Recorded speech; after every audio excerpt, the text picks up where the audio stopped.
মানে অনেকেই কমেন্টে লিখে দেয় যে এই তো দুই একটা সিরিয়ালে মুখ দেখিয়েছে, একে নিয়ে আবার খবর করার কি আছে। এইসব মানুষ এগুলো যখন জেলাস ফিল করে তখনই তো লেখে। ফলোয়ার্স এই যে কম বেশি হওয়া, এটা তোমার কাছে মানে কি রকম লাগে? মানে ধরো ফলোয়ার্স কমছে বা বাড়লে তো চলো ঠিক আছে, যদি ধরো কমে আমি কখনো কমতে দেখিনি। হ্যাঁ, খাওয়াটা না আমি খুব নিজের মতো করে খাই। একটা প্রবলেম দেখা যায় আর কি, মানে বয়স বাড়ার সাথে সাথে আর আমাদের যা টাইমের এদিক ওদিক, তো সেখান থেকেই আমার থাইরয়েড এসছে আর ইউরিক অ্যাসিড এসছে, তো এই দুটো চলছে। আর প্লাস স্পন্ডিলাইটিসের রিসেন্ট একটা মানে ধরা পড়েছে, এটা হচ্ছে শুলেই আমার মাথা ঘোরে আর কি, মানে এটা খুবই চাপের, মানে বমি অবধি পেয়ে যায়। তবে যখন তোমার ধরো এরকম হলো যে তোমার ব্লগ দেখতে পাচ্ছে না লোকে, ঠিক আছে, তারপরে হয়তো এরকম হয়েছে যে কেন আসছে না, কেন সারাদিন কোনো ব্লগ সারাদিন ওয়েট করে থাকে মানুষের। মানে আমি ধরো এরকম হয়েছে সকাল থেকেই, যেদিন আমার ঘাড়ে প্রচণ্ড মাথা ঘুরছিল ঘাড়ে ব্যথার জন্য, সেদিনকে হচ্ছে আমি বিকেলবেলায় ব্লগ দিয়েছিলাম, তো সারাদিন মানুষ ওয়েট করেছে, সারাদিন মানুষ মেসেজ করেছে।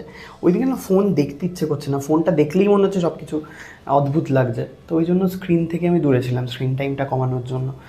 তো দেন মানে কিছু বিষয় মানে সম্পর্ক না, মানে ফোনেও এরকমভাবে আমাদের ভিডিও দেখে মানুষজন আমাদেরকে নিজের মতো করে ভাবতে শুরু করে যে কেন আসছে না, কি হলো, এরকমভাবে মানুষজন টেনশন করে আজকাল। কি কমেন্টে লিখে দেয় যে এই তো দুই একটা সিরিয়ালে মুখ দেখিয়েছে, একে নিয়ে আবার খবর করার কি আছে। এইসব আসে, আমি দেখতেও পাই সব কিছু। না কষ্ট হয় না, মানে মনে হয় যে তো কখন লেখে মানুষ এগুলো, যখন জেলাস ফিল করে তখনই তো লেখে।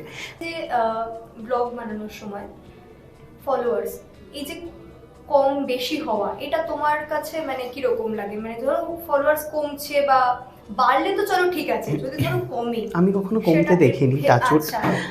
আমি কখনো কমতে দেখিনি, বাট আমি এমন কোনো কাজ করি না যাতে আমার ফলোয়ার কমে। আমি অনেক কিছু করি না।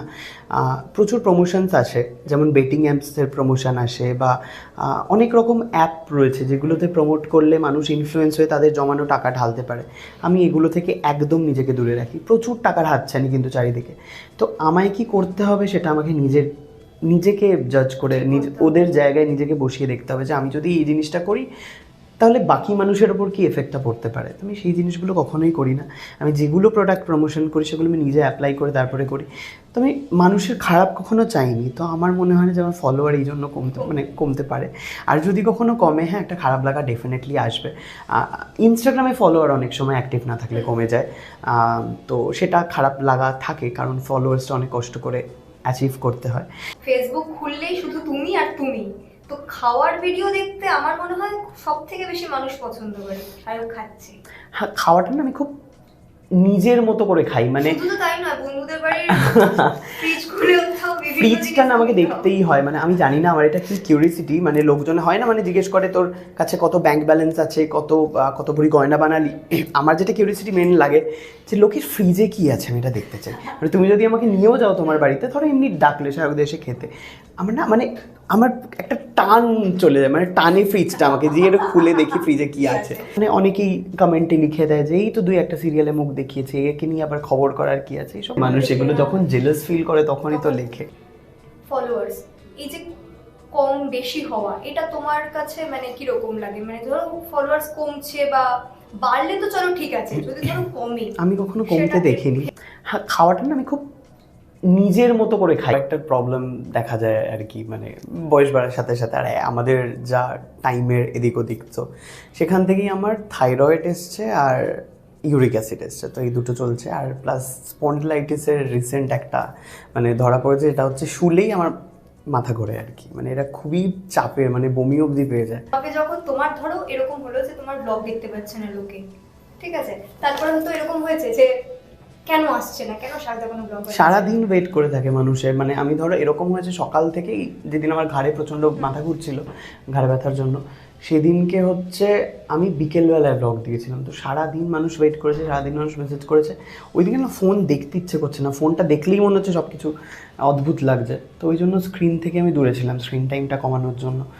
তো দেন মানে কিছু বিষয় মানে সম্পর্ক না, মানে ফোনেও এরকমভাবে আমাদের ভিডিও দেখে মানুষজন আমাদেরকে নিজের মতো করে ভাবতে শুরু করে যে কেন আসছে না, কি হলো, এরকমভাবে মানুষজন টেনশন করে আজকাল। কি কমেন্টে লিখে দেয় যে এই তো দুই একটা সিরিয়ালে মুখ দেখিয়েছে, একে নিয়ে আবার খবর করার কি আছে। এইসব আসে, আমি দেখতেও পাই সব কিছু। না কষ্ট হয় না, মানে মনে হয় যে তো কখন লেখে মানুষ এগুলো? যখন জেলাস ফিল করে তখনই তো লেখে। যে ব্লগ বানানোর সময় ফলোয়ার্স এই যে কম বেশি হওয়া, এটা তোমার কাছে মানে কিরকম লাগে? মানে ধরো ফলোয়ার্স কমছে বা বাড়লে তো চলো ঠিক আছে, যদি ধরো কমে। আমি কখনো কমতে দেখিনি, টাচউড। আমি কখনো কমতে দেখিনি, বাট আমি এমন কোনো কাজ করি না যাতে আমার ফলোয়ার কমে। আমি অনেক কিছু করি না। প্রচুর প্রমোশনস আসে, যেমন বেটিং অ্যাপসের প্রমোশন আসে, বা অনেক রকম অ্যাপ রয়েছে যেগুলোতে প্রমোট করলে মানুষ ইনফ্লুয়েন্স হয়ে তাদের জমানো টাকা ঢালতে পারে। আমি এগুলো থেকে একদম নিজেকে দূরে রাখি। প্রচুর টাকার হাতছানি কিন্তু চারিদিকে। তো আমায় কি করতে হবে সেটা আমাকে নিজেকে জাজ করে ওদের জায়গায় নিজেকে বসিয়ে দেখতে হবে যে আমি যদি এই জিনিসটা করি তাহলে বাকি মানুষের ওপর কি এফেক্টটা পড়তে পারে। তো আমি সেই জিনিসগুলো কখনোই করি না। আমি যেগুলো প্রোডাক্ট প্রমোশন করি সেগুলো আমি নিজে অ্যাপ্লাই করে তারপরে করি। তো আমি মানুষের খারাপ কখনো চাইনি। তো আমার মনে হয় না যে আমার ফলোয়ার এই জন্য কমতে পারে। আর যদি কখনো কমে, হ্যাঁ, একটা খারাপ লাগা ডেফিনেটলি আসবে। ইনস্টাগ্রামে ফলোয়ার অনেক সময় অ্যাক্টিভ না থাকলে কমে যায়। তো সেটা খারাপ লাগা থাকে, কারণ ফলোয়ার্সটা অনেক কষ্ট করে অ্যাচিভ করতে হয়। ফেসবুক খুললেই শুধু তুমি আর তুমি। তো খাওয়ার ভিডিও দেখতে আমার মনে হয় সব থেকে বেশি মানুষ পছন্দ করে শাহরুখ খাচ্ছে।